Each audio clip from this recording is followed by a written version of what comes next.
Good morning and welcome to today's webcast, Technology Strategy, Aligning People, Skills, and Systems. Before we begin, I'm going to play a brief housekeeping video.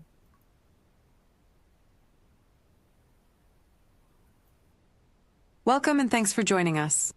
Our webcasts are designed to help elevate your business performance. Transform your future for the better with advisory solutions tailored to your vision and supported by our collective technical resources. Our presentation will start in a few moments. Before we begin, here are a few things to keep in mind. You can customize how you both view our presentation and interact with the presenter. For better viewing, close all other applications and turn up your speaker volume. You can also adjust window size and placement or enter full screen mode using the controls at the top of the window or dragging the bottom right-hand corner to resize. At the bottom of your screen, you'll see a series of icons, each relating to a different aspect of our session. You can download the group attendance sheet and a PDF copy of today's slides from the slide deck and handouts widget. You can ask our presenter questions during the webcast by typing a question in the Q&A window and clicking Submit. We'll do our best to answer all questions during the presentation or follow up via email. If you experience technical difficulty during today's presentation, refresh your browser by hitting the F5 key.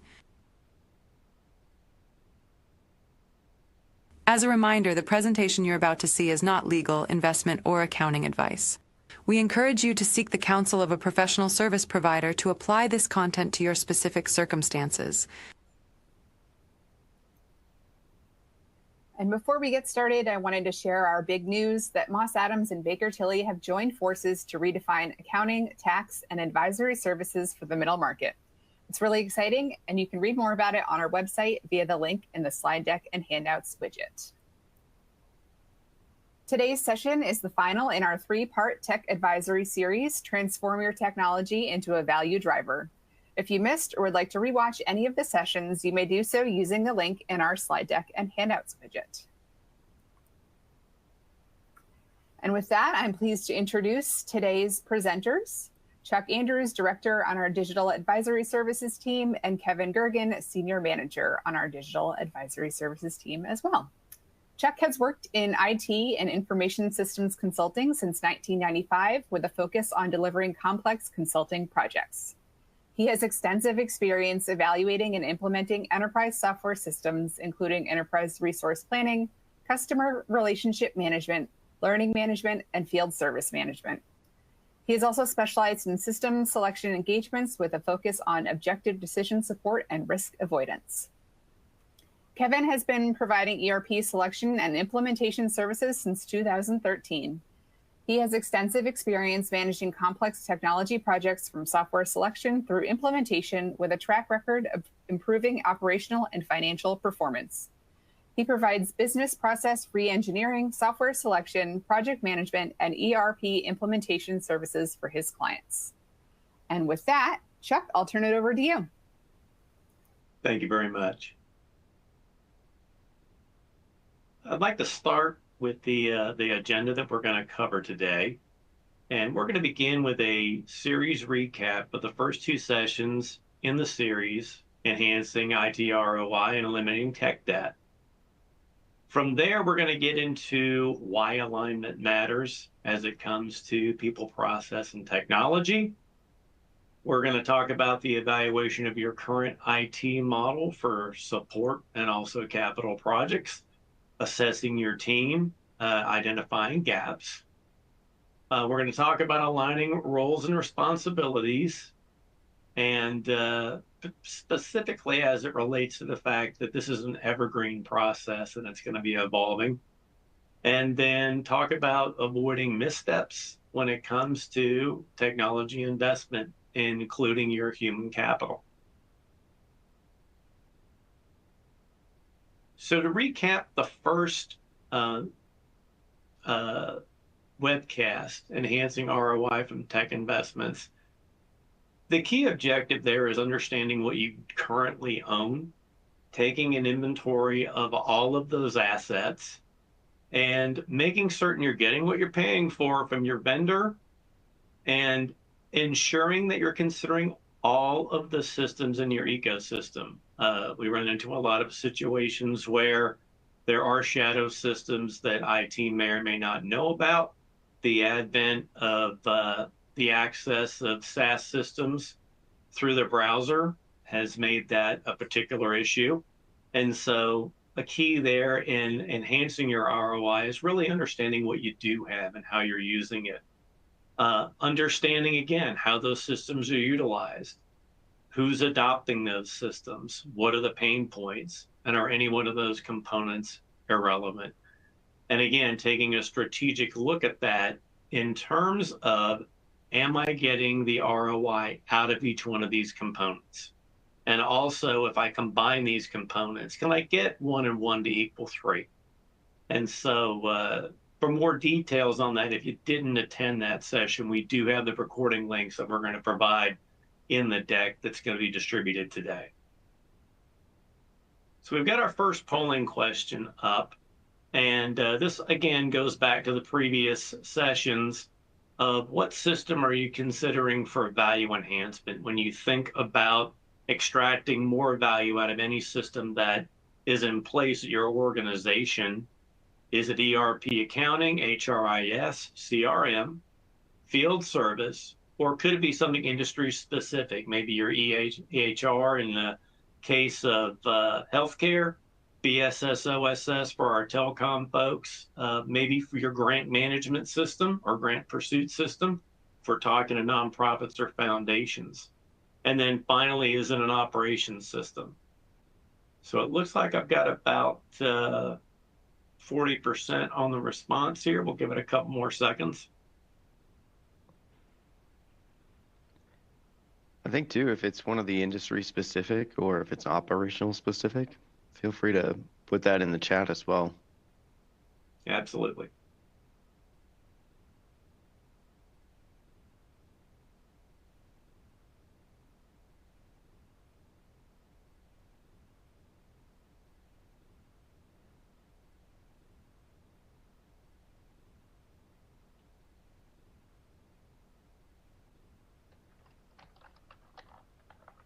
Okay, I think we're just south of 70% now. And we'll go ahead and take a look at the responses. So a lot of ERP and accounting, followed by CRM, and we've got some industry specific. I don't know whether any of that's popping up in the chat. Nothing yet, it looks like. But definitely ERP is a lead here in terms of systems where people feel they can get some additional value. So, all right, Kevin, I'll hand that off to you. Terrific. So in our second part of the series, Uncover and Eliminate Costly IT Inefficiencies, we explored how inefficiencies can creep into IT environments. So technology debt refers to the future cost of decisions made to prioritize speed or convenience over long-term sustainability. For example, implementing a quick fix for integration, delaying a system upgrade, or layering new tools on top of outdated infrastructure. So in those sessions, we talked about the common sources of tech debt, so outdated software and hardware that are still in use because replacing them is costly or potentially disruptive to the business. Duplicative tools, that's multiple platforms doing the same job in different departments. Underutilized applications, that's where organizations pay for licenses or modules that aren't being used, as Chuck alluded to. And then this concept of shadow IT, so systems that are adopted outside of IT's governance. It's often by well-meaning teams trying to solve their immediate problems. So these decisions may offer short-term wins, but they often lead to increased complexity, higher maintenance costs, slower productivity, and elevated security and compliance risk. So the key message here is that tech debt isn't just a technical issue, it's a strategic one. And then continuing on, so once you've gone through the assessment of your environment, the next step is taking action. Managing tech debt requires a shift from reactive to proactive IT management. It's about making intentional strategic decisions, not just putting out fires. So we want to make sure that we align technology with business goals. So you don't just want to buy tools. You want to invest in capabilities that support your strategy. You want to prioritize, rationalization of which systems to retire, consolidate, or upgrade. You want to streamline your tech stack as well. So reducing the redundancy and improving integration between systems, and then establish governance. So create policies for procurement, implementation, as well as retirement of the life cycle of the software in question. And then lastly, you want to leverage automation to reduce that manual work and improve consistency.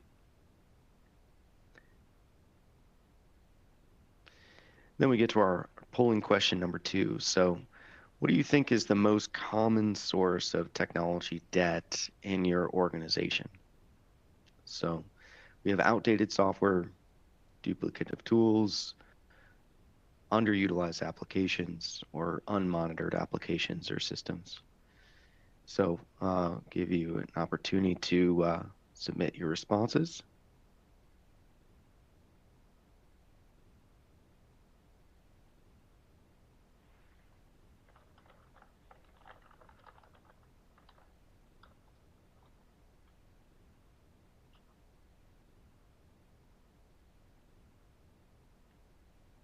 About 50% so far. Give it another 10 or so seconds.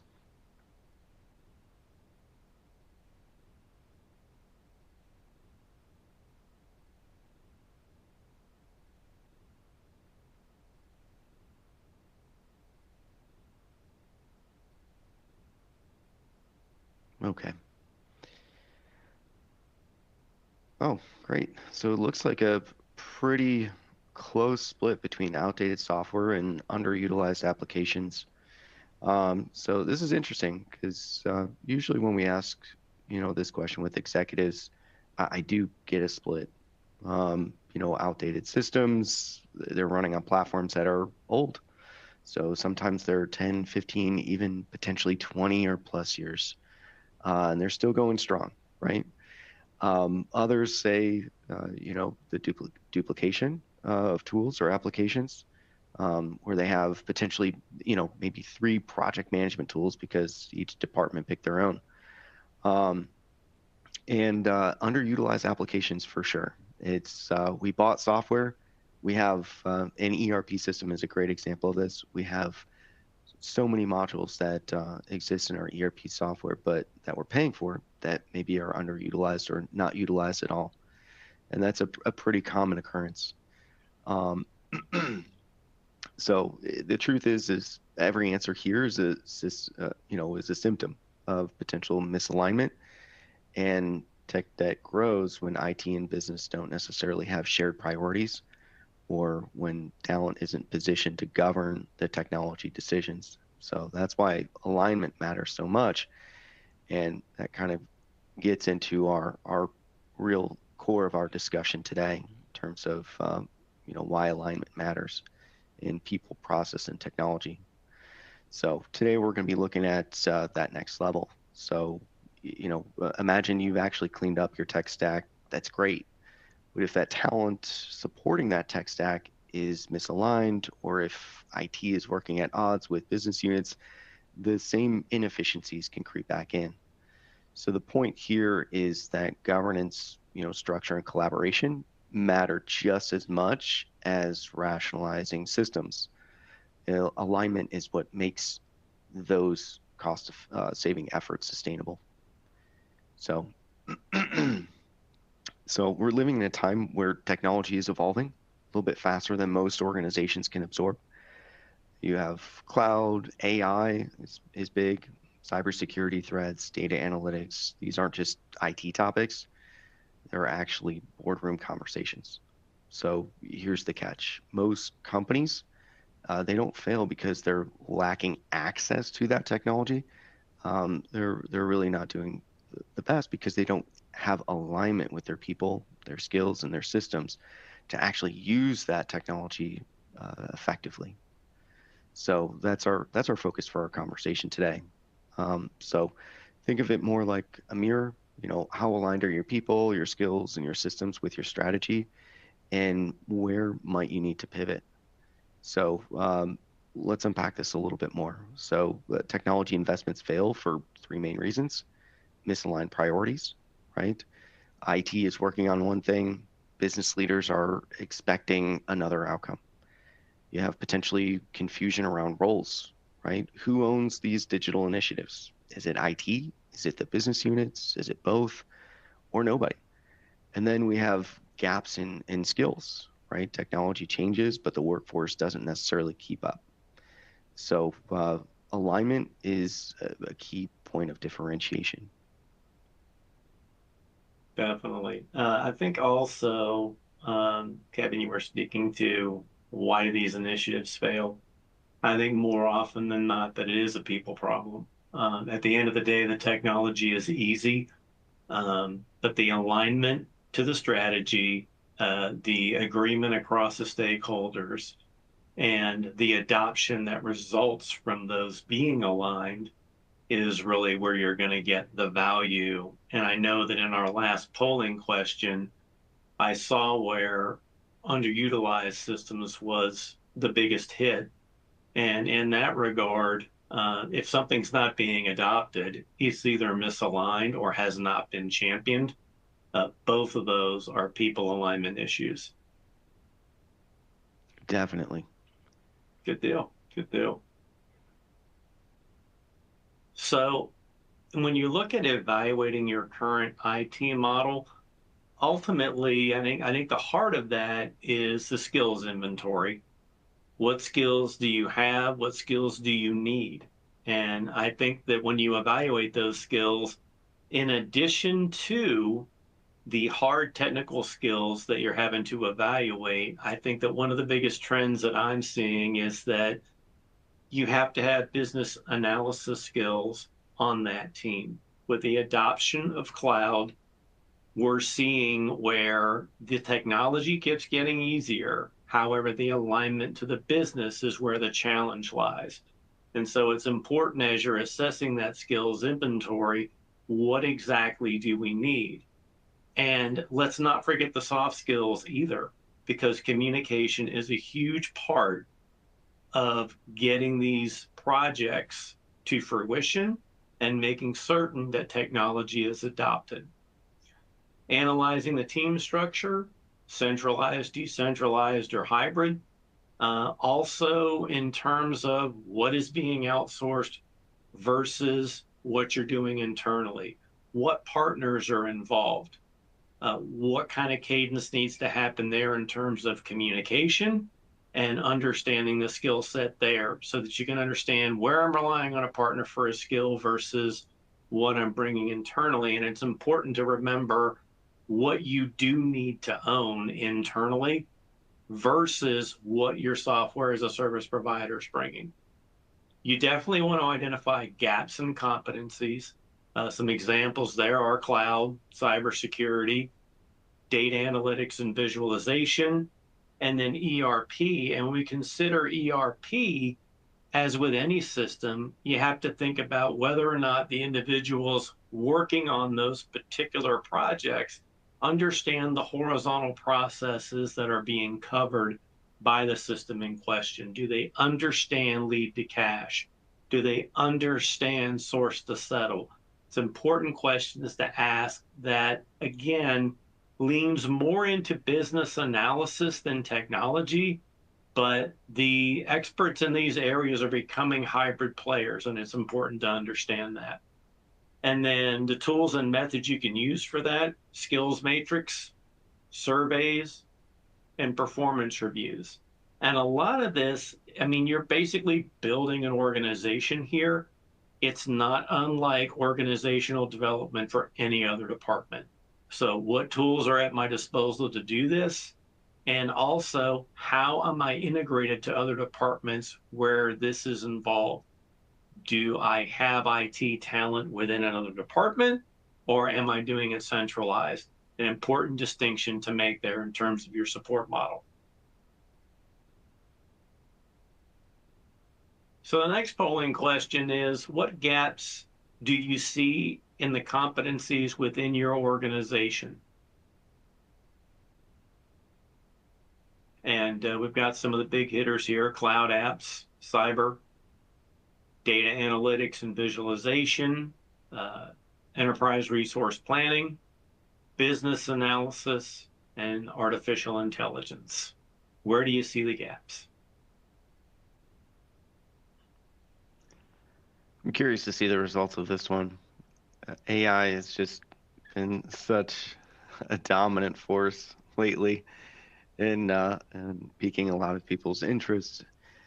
I'm curious to see where people Yeah, I see also other think it's competencies. I think it's also being very creatively defined by certain vendors that are involved.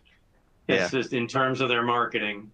So let's see here. So we got, we're just south of 70% now. We'll give it a couple more seconds. We'll take a look at the results.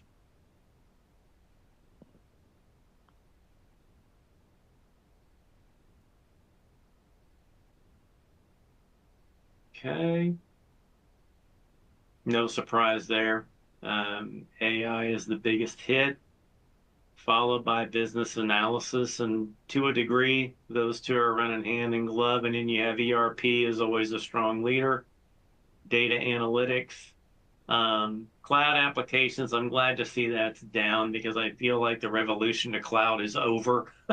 We're here. That's just how it's being delivered now.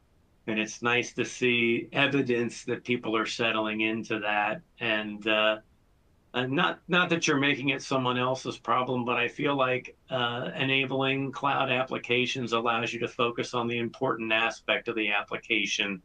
The business process flows, the decision trees, and things like that. The logic that makes the application work.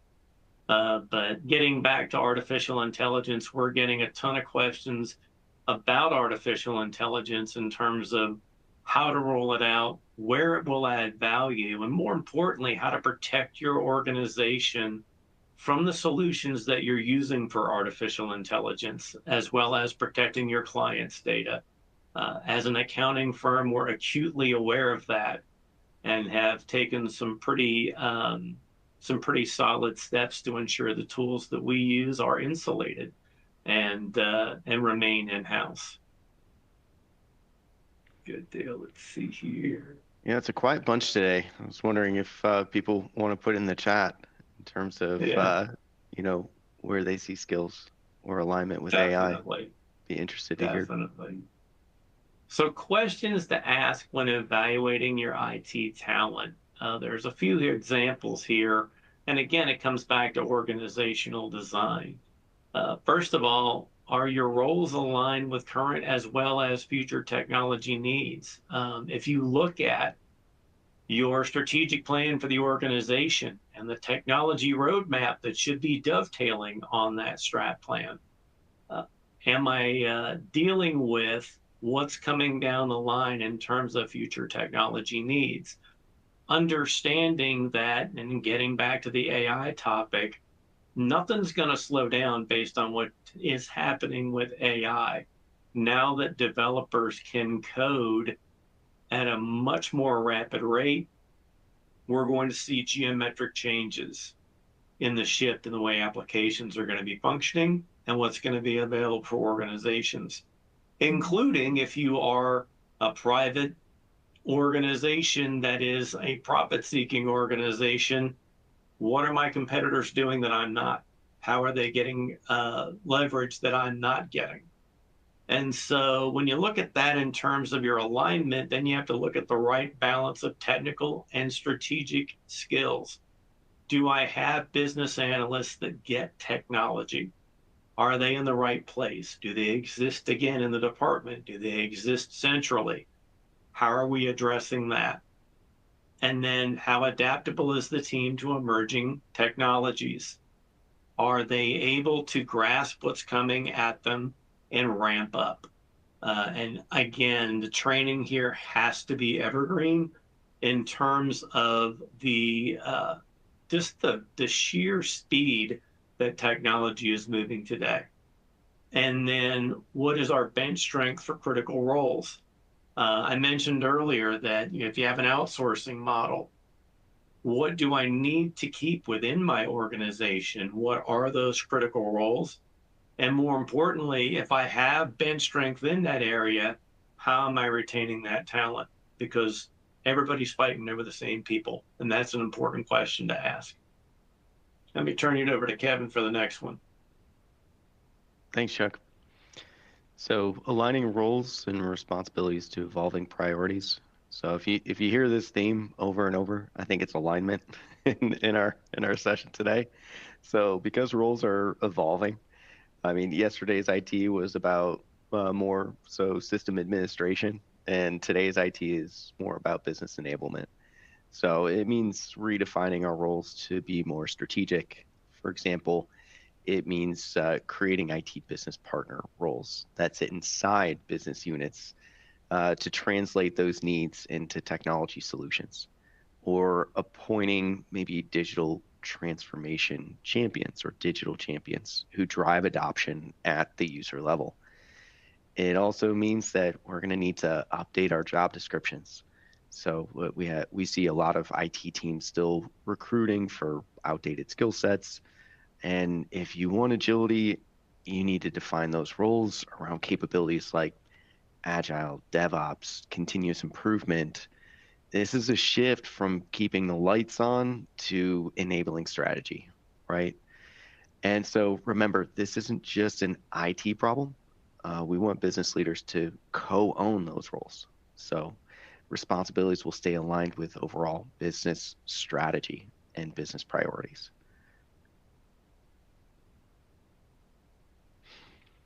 So how do we foster collaboration between IT and business teams? So alignment really comes alive when collaboration is intentional. And if IT is in one corner, finance is in another corner, you'll never get digital transformation. Instead, you want to create these cross-functional teams with shared KPIs. You want to embed the IT staff, as I said before, inside the business units so they're part of the day-to-day. If you can use collaboration platforms like Slack, where we use Teams here, Zoom, Jira, they're not just for communication, but they're for co-ownership. Those platforms help people stay not only connected on initiatives, especially with regular joint planning sessions. So you also want to promote a culture of continuous feedback. I have a client that does a great job at this. They're going through an ERP implementation, and every single one of the meetings, they have some form of representation from IT, operations, and finance. So that way there is alignment across the board. Make that time in those initiatives, it'll pay back dividends. So I think we get to our polling question number 4. So let's look kind of forward. Which skills have the biggest or will have the biggest impact on your business in the next 3 to 5 years? So it can be cloud applications, cybersecurity, data analytics, ERP, business analysis, or AI. I have a feeling this will probably mirror what we previously saw, but interested to see the results. So if you know AI is going to reshape your industry, let's start thinking about embedding those things today. But we'll wait for the results. Got about 50% in.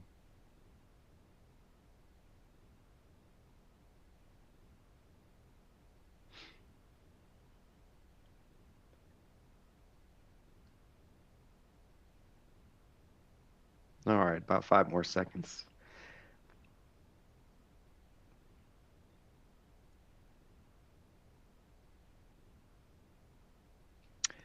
Overwhelming.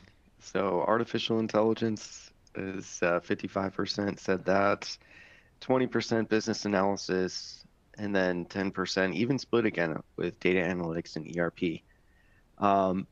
Again, yeah, if you know AI is going to reshape your industry, then it's good to start thinking about embedding AI literacy into your training programs today.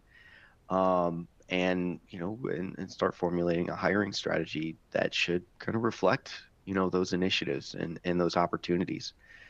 Business analysis is still pretty important, and I think that that's an kind of an undervalued skill set, because we see business analysis all kind of all day every day, where we're taking these business needs and transforming them into technology. So I see business analysis as real enablement.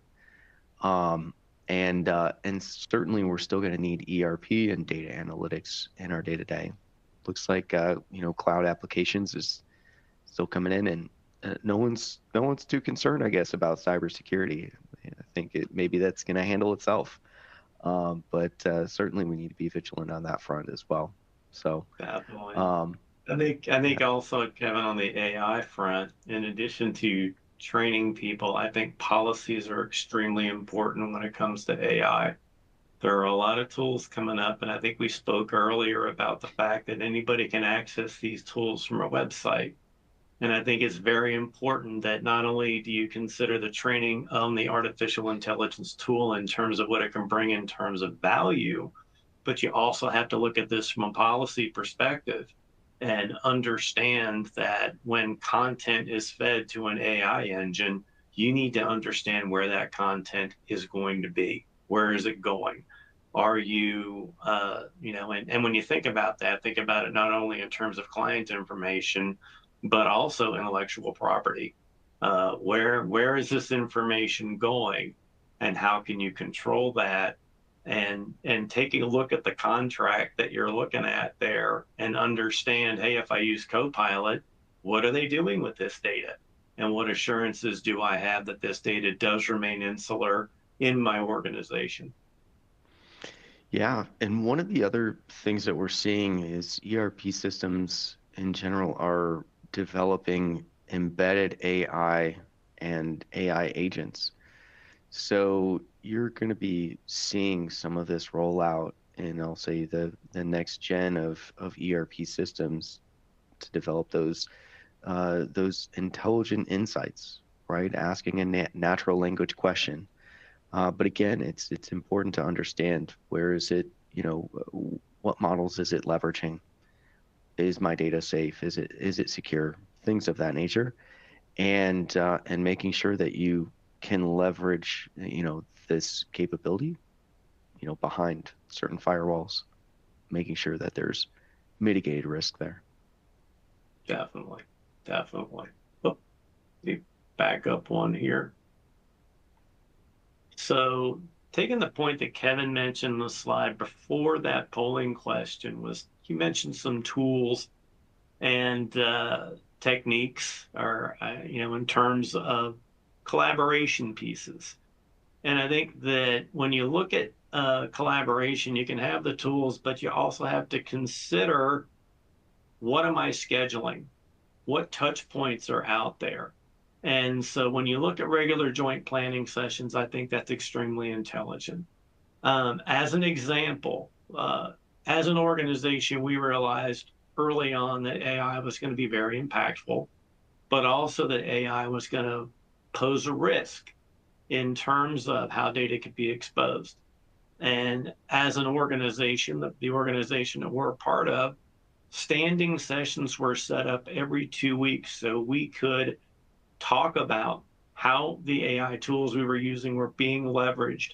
Users were able to collaborate about how they were getting wins with these tools and examples of how they were leveraging these tools. And so bringing people together, it's an important piece of the puzzle. Cross-training programs. Do people understand what's going on as far as their role as a backup, and also understanding a complete horizontal process? If I spend all my time in payables, do I understand how the process works upstream in terms of what might make my job easier or what might make my job more difficult in terms of those pro forma transactions, and understanding that whole process? I also think it's important for people upstream to understand the challenges that people downstream have, and cross training tends to help with that. And then again, we're touching on this again, embedding IT roles within business units. Reduce the separation, eliminate the silos. It's very important that IT understand the business. And I think it's also very important that the business knows IT knows. And I know that's a little circular, but you put a lot more faith in people when you know they've got the ball. And then finally here, leader sponsorship and support, definitely part of the program.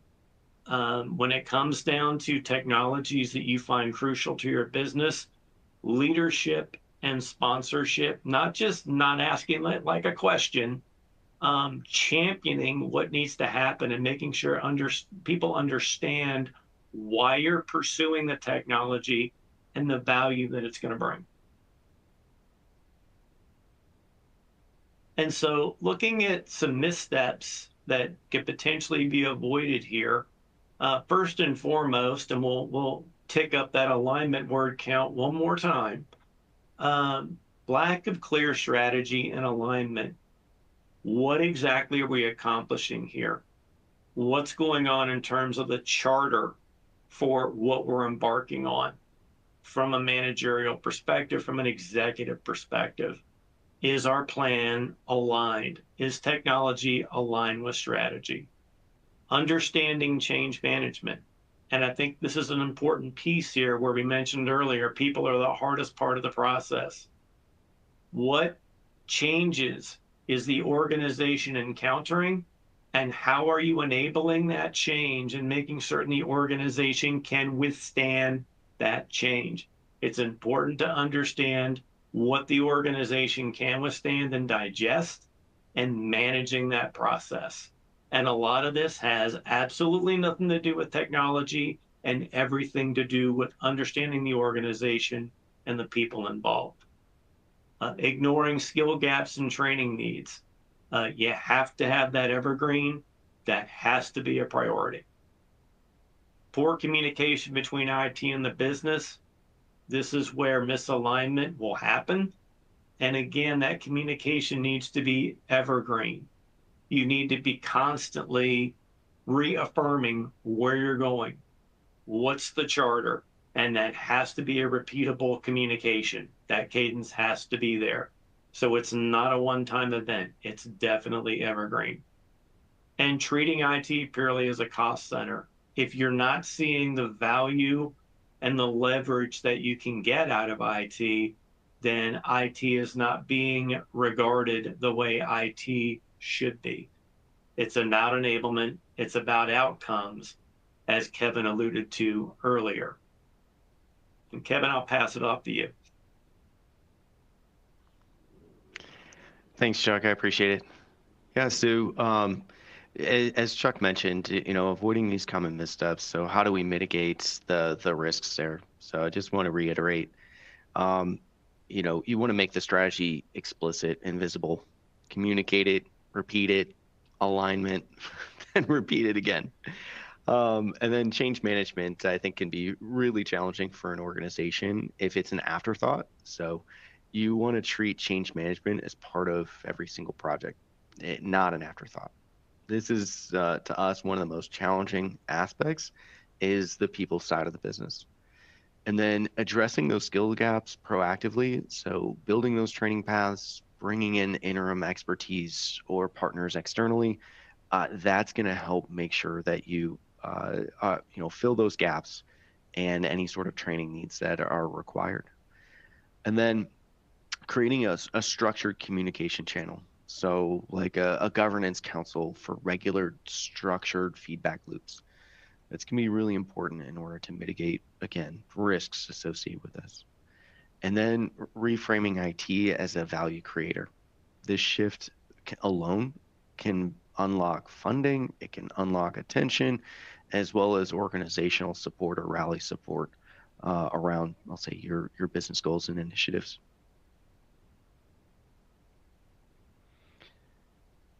So, to wrap this up, alignment, right, of people, skills, and systems. It's not just a nice to have. It's the foundation of digital strategy as well as critical for technology success.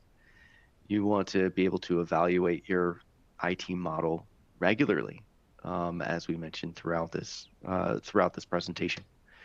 You want to make sure that those roles align with your business priorities and also align with more agile practices, right? Building collaboration as a habit, not just not just when it's convenient or when it's needed, but building collaboration with every project is going to be pivotal for success. And then avoiding those pitfalls by focusing on strategy, skills, as well as communication. Organizations that are going to do this well aren't just implementing technology, they're enabling the transformation process. So want to say thank you so much for your time today and spending this a good 40 minutes or so with us. If you're looking for assessments on your current IT talent, making sure that there is alignment there, or if you're looking to develop that technology strategy, we're available.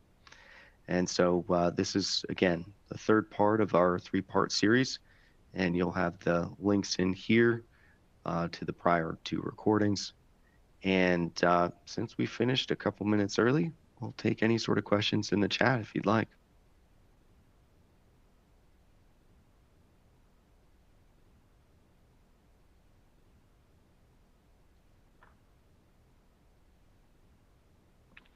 Looks like it's a quiet bunch today there. I think so. Yeah.